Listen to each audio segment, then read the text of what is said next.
다시 돌아왔습니다. YBM 전국 1위 예스토플의 박주영 강사입니다. 여러분, 오늘이 바로 우리 챕터 1 내가 바로 동사 마스터편의 네 번째 시간입니다. 무려 네 번째예요. 이제 한 번 남았는데 오늘 배울 네 번째 강의는 라운드 4 동사에게 시간이란 이란 편입니다. 약간 뉘앙스가 있죠? 시간이란 무엇인가? 일단 여러분 다시 한번 복습을 해볼게요. 동사란 무엇인지 이제 아주 외웠을 거예요. 동사는 동작이나 상태를 나타내는 말로 한국어 표현으로는 뭐뭐 하다라고 표현이 되어 있다고 말씀드렸었죠? 오늘 주목할 부분 바로 여기에요. 동작이나 상태를 나타내는데 그게 언제냐는 거죠. 시기점이 언젠지를 바로 우리 동사에서 표현이 되거든요. 언제 일어났는지 이 시간을 동사에서 나타내 줍니다. 자, 그럼 여러분 오늘은요 간결하게 좀 갈 거예요. 먼저 과거, 현재, 미래 이렇게 세 꼭지점 포인트 잡고 그리고 과거에서 현재까지 어떤 행위를 했을 때 표현, 과거에서 과거 시점으로 행위를 했을 때의 표현 이렇게 총 세 가지 정도를 좀 보도록 하겠습니다. 자, 밑으로 내려가 볼까요? 일단 과거 시제부터 한번 볼게요. 과거 시제는요, 여러분 두 가지 스타일로 표현을 해볼 수가 있어요. 먼저는 ed를 붙이는 경우와 우리가 소위 불규칙이라고 하는 동사 모양인데요. 첫 번째 규칙이라는 것이 바로 이 ed를 붙였을 때 내용입니다. 별거 아니에요, 여러분. 동사에다가 ed를 붙이면 이게 과거로 표현이 된다는 거죠. 예를 들어 보면 want, 원하다라는 표현인데요. wanted 라고 얘기하면 뭐예요? 원했다가 되는 것이죠. 또 stimulate, 자극시키다라는 동사에서 stimulated 하면 뭐예요? 자극을 시켰다가 되는 것이죠. 자, 그런데 불규칙이라는 건 그럼 뭐냐? ed를 단순히 붙이는 것이 아니고 모양 변화가 좀 있는 경우에요. 예를 들어서 have를 뭐라고 표현해요? had. 또 give는 gived 안 하고 gave. 이런 경우가 이제 불규칙이 되는 것이죠, 여러분. 현재는 여러분들이 알고 계시는 표현이기 때문에 제가 넘어가도록 하고 미래로 바로 넘어가겠습니다. 여러분도 아시다시피 will이라는 조동사가 미래라는 의미를 덧붙여주기 때문에 우리가 미래 시제로 많이 쓰이는데 제가 오늘 여기다가 조금 더 보태드리려고 해요. 왜냐하면 우리 중학교 1학년 때 한국에서는 이 부분을 배우는데요. will과 동일한 말하자면 동사의 다른 모양은 뭐가 있을까요? 맞아요, 여러분. be going to 라는 표현이 있습니다.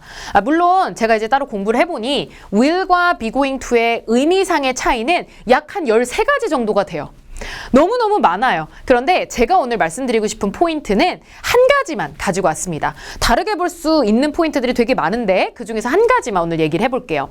먼저 will이라는 조동사를 쓸 때는 우리가 약간의 의지를 나타낼 때 쓸 때 요 will이 들어간다. 자, 두 번째는 be going to 같은 경우에는 계획, 빠른 시일에 일어날 일에 대해서 이야기할 때는 우리가 be going to라는 표현을 쓰기도 합니다. 한번 예문을 들어볼게요, 여러분. 뉘앙스 차이만 좀 느껴보세요.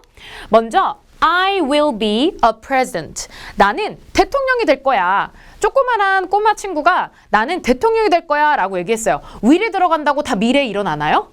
일어날지 안 일어날지 모르죠. 그러나 이 친구의 의지가 담겨 있다라고 생각해 주시면 돼요. 이때 be going to라고 표현을 바꿔볼까요? I am going to be a president. 어색한 표현이 되는 거죠. 만약에 지금 선거가 끝나고 내일 이제 대통령 임관을 하실 분이에요. 그렇다면 말이 되겠지만 5살짜리 꼬마 친구가 나는 I am going to be a president. 나는 대통령이 될 계획이야. 이러면 조금 뉘앙스가 달라지게 되겠죠. 또 be going to의 다른 예시를 보면 I am going to finish this assignment. 그쵸? 숙제는 여러분 빨리 하시는 거죠? 그래서 빠른 시일 내에 일어날 일, 이 동사에 대해서 am going to, be going to 표현을 쓰면서 미래를 나타내 줄 수 있습니다. 여러분, 이 차이를 좀 느끼셨나요? 좋습니다. 자, 이러면 이제는 응용편이에요. 기본적인 이 단순 시제에서의 표현들은 여러분들 벌써 다 배우신 거예요. 이번엔 이쪽으로 갑니다. 과거에서 현재까지의 행위예요. 지금 말하는 이 시점을 기준으로 했을 때 어떤 동사가 현재까지 영향을 주기만 하면 무조건 무슨 시제? 현재 완료 시제라고 합니다. 이 현재 완료 시제 중에서 여러분 pp라고 되어 있는 거 우리 많이 들어보셨죠? have pp다 이런 거. pp는 원래는 past participle 이라는 단어인데요. 여러분들 막 엄청나게 공부하실 필요는 없어요. 분사라는 것에 대해서는 우리가 따로 조금 이 심화 과정에서 조금 더 다뤄볼 예정이니까 그때 공부를 하시면 되겠고요. 모양이 ed나 아니면 역시나 불규칙 변형으로 통해서 표현을 해낼 수 있다. 이 정도만 보시면 되겠습니다. 자, 밑에 예문 보시죠. I have had a cold since last week. 무슨 말이에요? 단순하게 나 감기 걸렸어 이게 아니야. 지난주부터 언제까지? 지금까지 감기에 걸려왔다라는 표현 주기 위해서 have PP 형태를 썼다는 거죠. 이해되시나요? 좋아요. 두 번째 한번 가볼까요? I have been to Jeju Island. 이건 뭐야? 갑자기 bean이 왜 들어간 거지? 비동사의 PP형입니다. 얘는 있었다. 나는 제주도에 간 일이 있었다. 물론 제가 지금 제주도에 있지는 않아요. 그러나 과거에 내가 제주도에 있었던 경험이 지금까지 나에게 영향을 주나요? 못 주나요?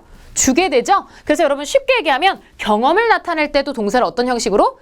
have PP 형식을 쓴다. 이렇게 기억하시면 되겠습니다, 여러분. 자, 그러면 이번에는 과거에서 현재가 아닙니다. 바로 과거에서 과거로 끝나는 경우죠. 약간 이런 말 있잖아요. 내가 옛날에 그랬었었어. 썼었어의 개념. 물론 이거 문법적으로 틀린 표현입니다만 어떻게 표현하면 돼요? 네, have를 had로 바꾸면 돼요. 이름은 과거 완료라고 합니다. 그래서 과거에서 과거까지 영향을 준 케이스. 자, 그럼 볼까요? I was upset. 나는 좀 속상했어. 난 좀 화가 나고 속상했다. 왜? Because I had lost my wallet. 내가 내 지갑을 잃어버렸었기 때문에. 자, 그럼 기준 보세요. 내가 화난 것은 과거가 맞지만 내가 그 지갑을 잃어버린 그곳은 언제예요? 그 전이죠. 그러니까 표현 어떻게 해줬어? had lost. had PP 형태를 가지고 오면서 과거 완료 표현을 해주었죠. 여러분, 시제 간단하죠? 내가 말하고 싶은 말투, 내가 말하고 싶은 정확한 시점을 얘기할 때는 여러분 오늘 배우신 것만 가지고도 충분히 대화, 그 다음에 충분히 토플 공부하는데 지장이 없습니다, 여러분. 오늘은 여기까지 마무리하도록 하고요. 여러분, 다음 마지막 시간에 만나보도록 하겠습니다, 여러분. 빠이!